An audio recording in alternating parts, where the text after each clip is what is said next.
Jai Atmeshwar, Samarpan Yog of the Himalayas, Part 1, Episode 26.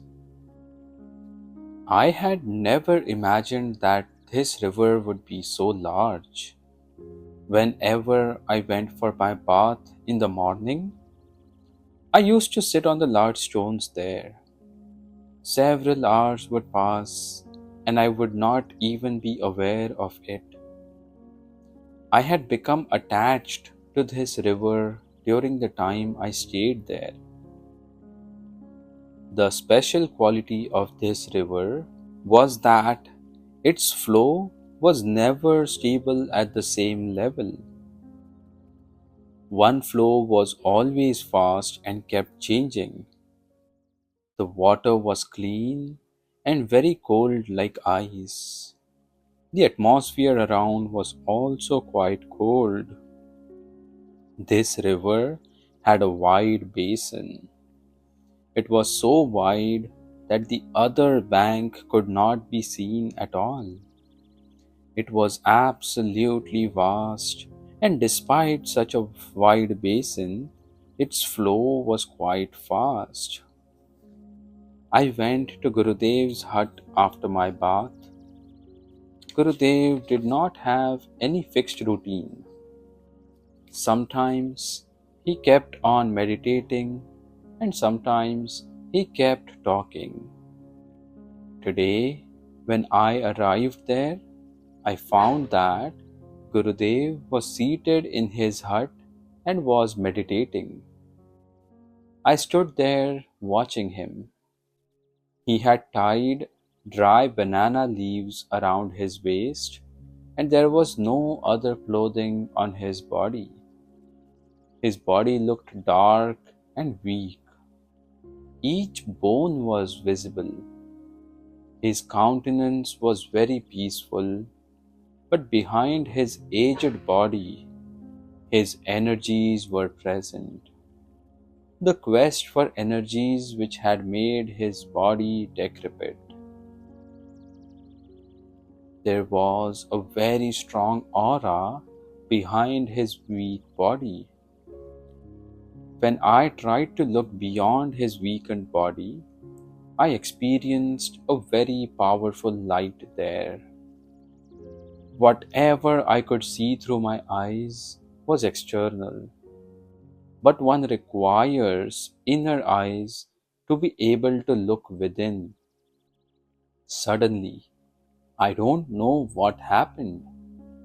A golden fiery radiance came out of his crown, and then it slowly increased. Then it came out of his crown and started falling on the top of my head, and I felt as if nectar was being showered on me. In this way, I experienced nectar for the first time in my life. Gurudev's words could be very clearly heard like celestial sounds from the sky. A pure and holy chitta has great importance in the spiritual field. Any negative thought can make the chitta impure. A pure chitta can only reside in a pure and holy body. A weak body weakens the chitta too. The chitta is related to the Mooladhara, that is the root chakra. The root chakra is situated in the body in the small stretch between the urinary passage and the anal passage. The bad energy that has entered one's body can be expelled into the earth element from here. The work of this chakra is to remove the extraneous elements which have been created by the body. The control of this chakra is at the place from where the body discharges its waste. This chakra does the work of excreting the waste from one's body and also of throwing out the dirt of one's bad thoughts. This chakra does the work of purifying one's body and chitta. This place is a seat of power. It is absolutely essential to purify the body before absorbing any new energy in it.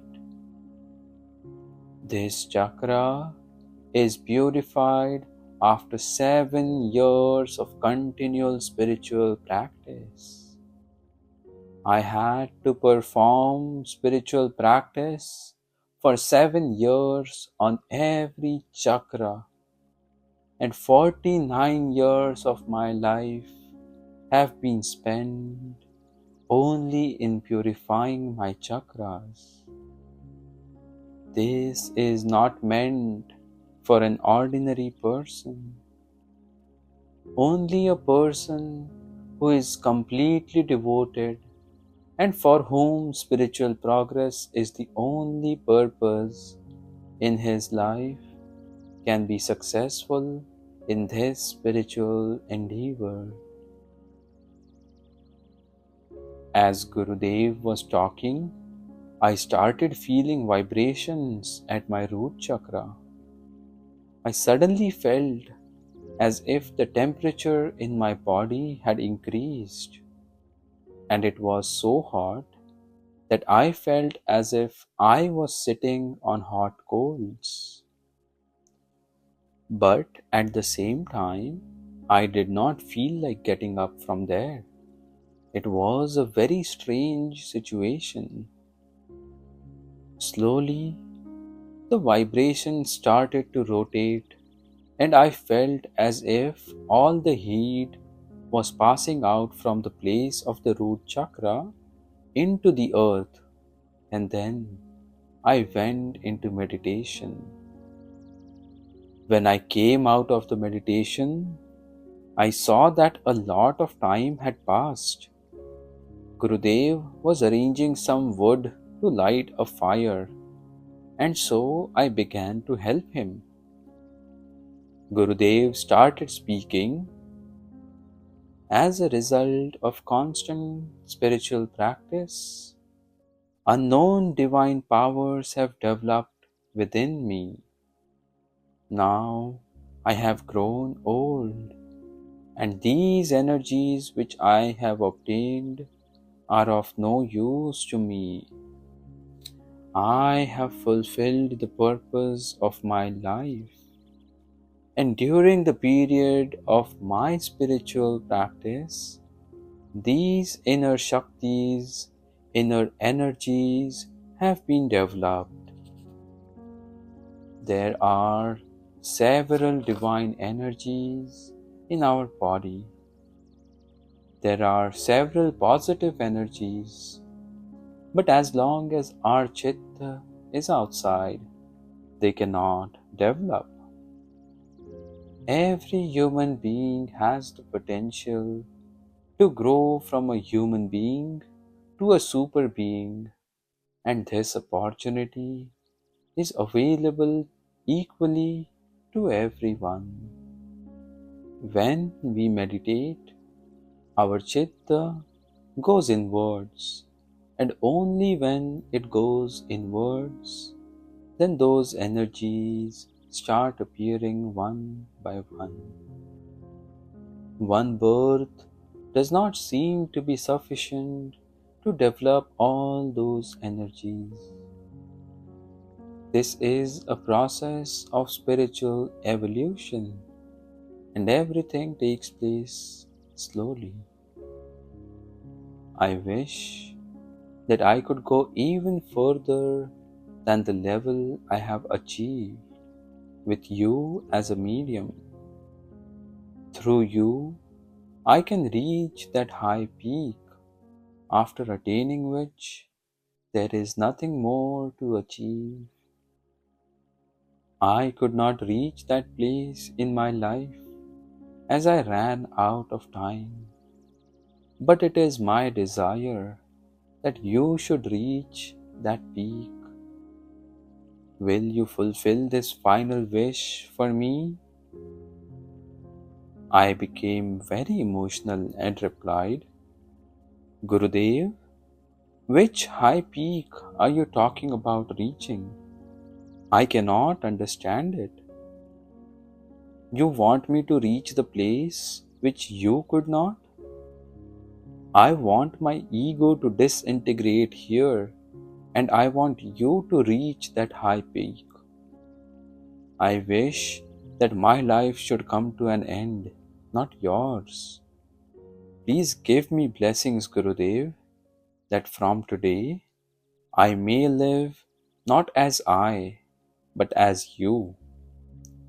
Today I am surrendering my total existence at your feet. From today, let each breath that I take be according to your wish, and let every moment of my life be spent in your presence. From today, I should die and you should remain alive. From now onwards, only you remain in my life. Please end my eye sense. From today, I will live my entire life in your form. Today, I am surrendering my eye sense to you. People offer flowers to Paramatma, but I am surrendering my ego to you. Please, please accept everything. And after that, I started weeping.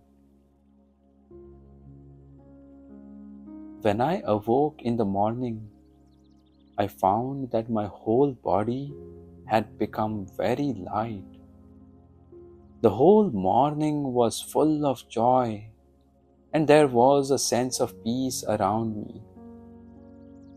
Gurudev was sitting in meditation, and so I went to the river to bathe. These days, the river bank was my favorite place. On the way from the river bank to the river, I had to cross a path on which there were big and small rounded stones. They were beautiful stones formed by years of water flowing over them, and they had become smooth and rounded. As a result of constantly being in the flowing water, the level of their energies had also increased. There were some yellow colored stones, as well as white ones, some black ones, red ones, and some green ones. Some stones even shone like glass.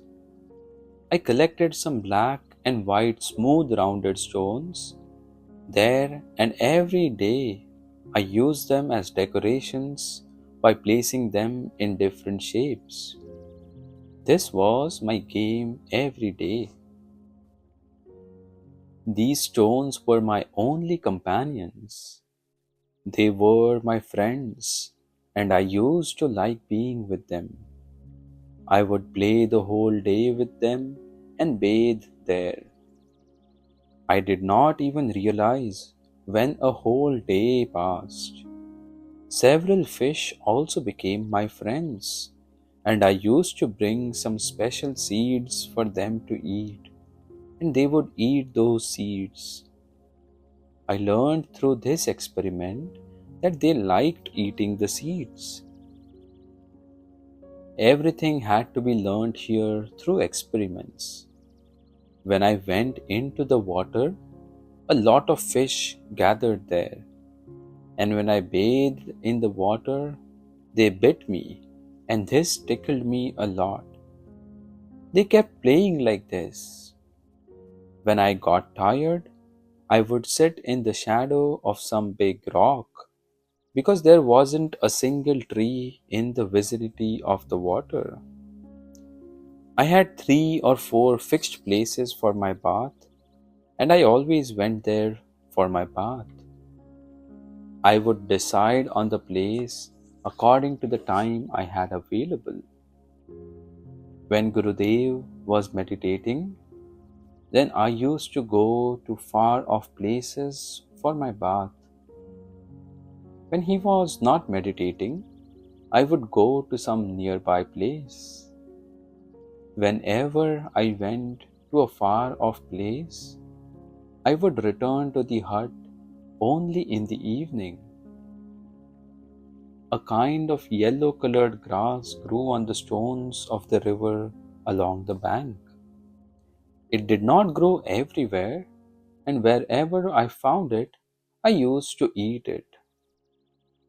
I would take a small bamboo, fill it with small stones, and then tie one end of it and close it with some leaves.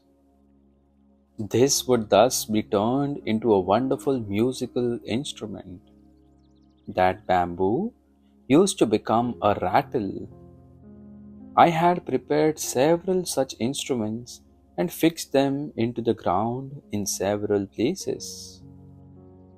There were no other humans around, and therefore anything that was put in one place remained there for days at a time.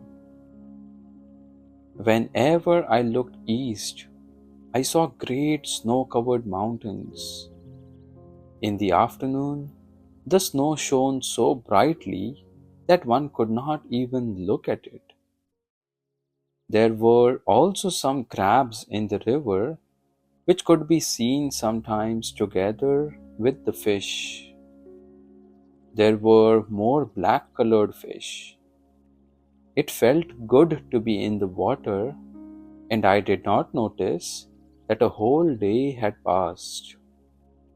I would talk to the fishes, I would talk to the stones, and get great joy from it.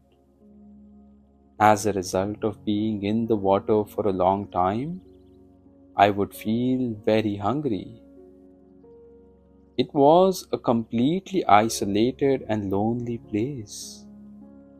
It was filled with natural beauty, and one lost count of time immersed in nature. I got some idea of the time of the day by observing the sun, and the other way I could guess it was by looking at the shadow of the trees. The shadow of this tree is falling here means it is going to be afternoon or it is going to be evening. In this way, I could guess what the approximate time was. There was no need to know the exact time, and during the night, one could gauge the time by looking at the moon. But one also had to keep the shape of the moon in mind, because there is a difference in the time of the moon rising during a moonless night, that is Amavasya, and a full moon night, that is Purnima. The river bank looked beautiful on the full moon night. Jai Atmeshwar. We'll conclude the book reading for today's episode over here. Thank you for listening.